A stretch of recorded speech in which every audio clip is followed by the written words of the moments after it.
A history of science. According to the theory of preformation, the seeds or eggs of all subsequent generations were contained, one within the other, in the original ancestors of all living organisms, and these in turn contain the seeds and eggs of all creatures that are to be, to the end of time. This theory, long dead in science, still exerts an influence on the writing of its history. Today, molecular biology may be portrayed as descending from Gregor Mendel's play with peas, or Albert Einstein's relativity as arising from Isaac Newton's gravity in a preordained progression. From time to time, the unfolding may have been hindered by unfriendly governments, hostile religions, prejudice, and ignorance, but the impediments once set aside, science resumed its natural course. And after all, religion was the belief in that other objects that have certain abilities to move objects and things of that nature, and have some sort of be an object that does acts in the world, and we have the ability to do things. It only made sense that there are other things out there that were moving these things, such as weather patterns and, of course, different things like lightning and thunder and all sorts of other phenomena that occur in the natural world. And of course, as those explanations were explained better, we threw aside them and pushed them further back into the sky, and then, of course, into the outside time or space. But anyway, recent approaches represented by this companion, which I'm reading from the Oxford. It is the Oxford Companion to the History of Modern Science, and I do need to say that this is part one of this history of science. It's by Dr. Heilbron. But anyway, this companion takes for granted that in the study of nature, as in other spheres of human activity, development depends on the interaction of individual personalities, local circumstances, and large-scale social forces, and that had conditions been different than they were, our science would not be as it is. That is not to say that natural science is indefinitely liable. Once people agreed that the purpose of their science was to develop account of the natural world in closer and closer accord with contrived observations and experiments, constraints imposed by success as well as by the phenomena became more and more limiting. Hence, despite the contingency or owing to similar challenges prompting similar responses, the sciences have developed along similar trajectories that may be divided into corresponding periods. And so we'll get into terms of periodization, and that's what historians do. And scientists do that as well. We have to periodize and try to make some sort of concept in terms of nature of what it is, or what is being found out, or what scientists are doing, but also where are we in time? And so trying to use events in order to give some sort of what one would say continuity in the timeline of time and existence. And of course, historians have the historical timeline and the also the archaeological record as well. And of course, then before that, scientists like to use the geological time scale, and of course, as physicists like to use the particle physicists like to use the periodic table of elementary particles. And so anyway, in the terms in the late 17th century, John Ray, an English naturalist and classifier, extolled the theory of preformation as one of the most beautiful discoveries of modern physics. Today's scientists would accuse him of being doubly mistaken in accepting an erroneous theory and in foisting it on physics. Of course, historians who labor to understand natural knowledge in its context do not worry whether Ray was right or wrong. They know that all past theories are defective from today's viewpoint, which in due course also will be modified. But they do or should worry about his assignment of preformation to physics. Although his usage was standard in his time, physics then did include the entire natural world. It is obsolete today, and under what rubric should historians, however, describe pre-formation? If they choose race, then they would put it where few interested readers would find it. If they put it under biology or the life sciences, they will be using categories that did not exist in the 17th century, and that exclude associations presupposed by Ray's contemporaries.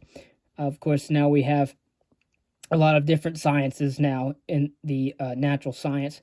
The constituents of a prehistory of biology or any other modern science can only be specified retrospectively and arbitrarily. So we're really thinking about a lot of the scientific disciplines really developing in the more 18th and 19th centuries. And so all of the I would say hard sciences, physics would be more in line of just being classified as a hard science, as why biology is more of a natural science. But anyways, because the body of knowledge has been cut up in different ways at different times, historians have difficulty dealing with extended periods. The problem is compounded by the fact that the cutting often preserves the names of the subdivisions while changing their content, as in Ray's physics, which it would encompass the natural world, and ours, which would only encompass certain elements of mathematics, and of course the and theoretical components. The companion solution to this problem is to use the names of modern sciences and descriptions of the past only when the practices and scope of the older subjects approximate those of the modern ones. For earlier times, it uses period phrases like natural knowledge or experimental philosophy, which have no modern misleading namesakes. The solution to this specific problem presented by Ray's categorization is that pre-formation is neither physics nor biology, but natural knowledge.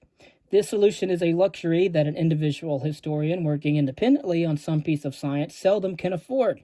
To describe the transformations of natural knowledge into its many modern disciplinary subdivisions requires many hands working together under a general conception of when and how the transformations took place. The companion can offer a schema as long of the long-term growth of science more faithfully to its history than would a series of disciplinary histories produced by specialists laboring alone. What was said about physics applies also to science. Since the 17th century, the word has narrowed its meaning, especially in English, out of all recognition. Its root, scientia, in the Latin, signified all systematic knowledge, as in German, Wissenschaft, but in English, science has come to mean natural science, as in the British Association for the Advancements of Science, founded in the year 1831 and divided into classes for the mathematical, physical, and what we would call life sciences today. The association provided the opportunity for the invention of the word scientist to refer to a person professionally interested in the subjects covered in its meanings.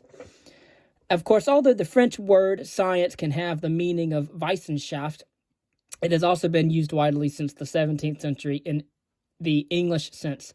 The prestigious Paris Academy of Sciences, founded in 1665, did not and does not admit representatives of the social and human sciences.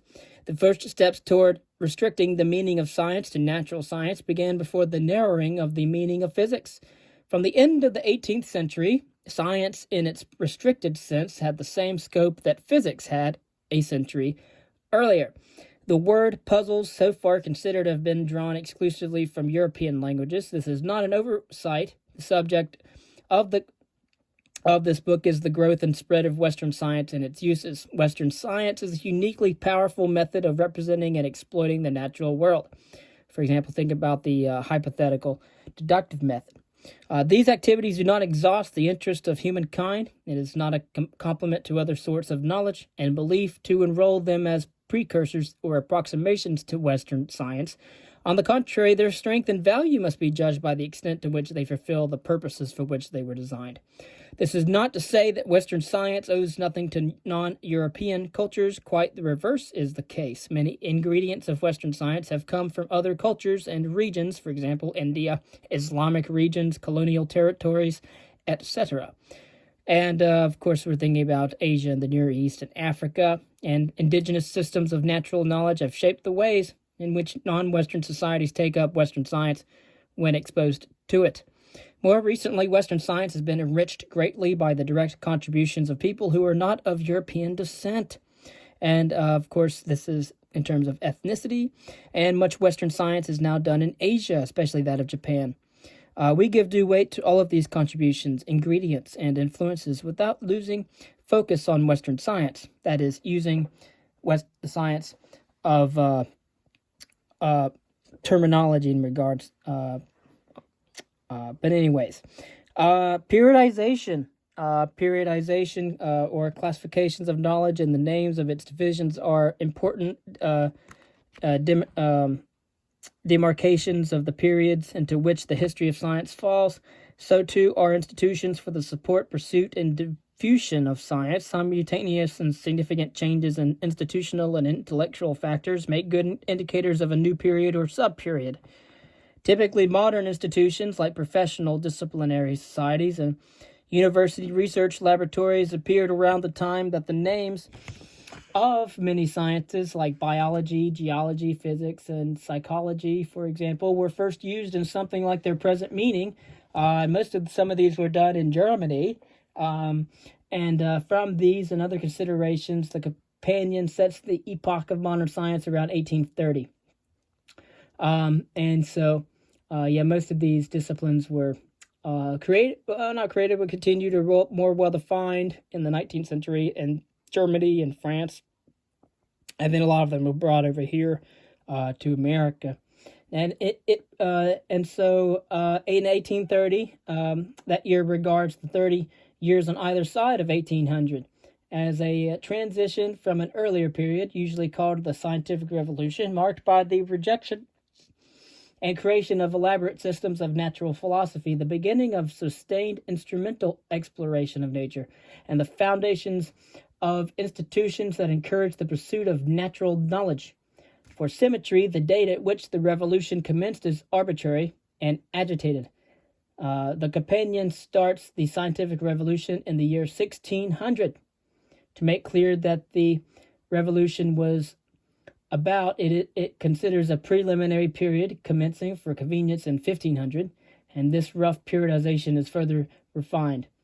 And, of course, we'll get into that in part 2 of this History of Science, published by the Oxford Companion to the History of Modern Science, and this article is by Dr. J.L.